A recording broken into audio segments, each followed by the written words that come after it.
எனக்கு வந்து அடிக்கடி ராஜ அலங்காரம் முருகன் வருவார்.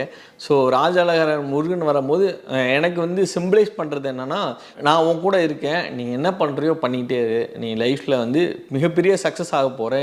ஸோ அதனால் வந்து நீ போயிட்டே இரு லைஃப்பில். நீ வந்து யோசிக்காத, இது பண்ணுறோமா அது பண்ணுறோமாலாம் யோசிக்காதீங்க. நீங்கள் கரெக்டாக போயிட்டுருக்கீங்க.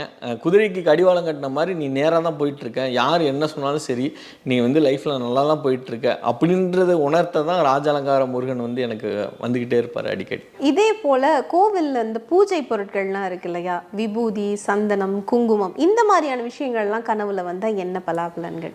விபூதி வந்துச்சு அப்படின்னா நீங்கள் வந்து என்னென்னா இமீடியட்டாக வந்து என்ன பண்ணலான்னா ஒரு ஆக்ஷன் ஒன்று எடுக்கலாம். என்ன ஆக்ஷன் எடுக்கலாம்னா டிஃப்ரெண்ட்டான திங்கிங் எடுக்கலாம். ஏன்னா விபூதி வந்து கனவுல வந்துச்சுன்னா அப்படின்னா என்ன அர்த்தம் அப்படின்னா, செல்வ செழிப்புக்கு வந்து ஒரு காரகன் தான் விபூதி. எல்லோரும் வந்து நம்ம சாம்பல் அப்படின்லாம் நினச்சிட்டு இருக்கோம்.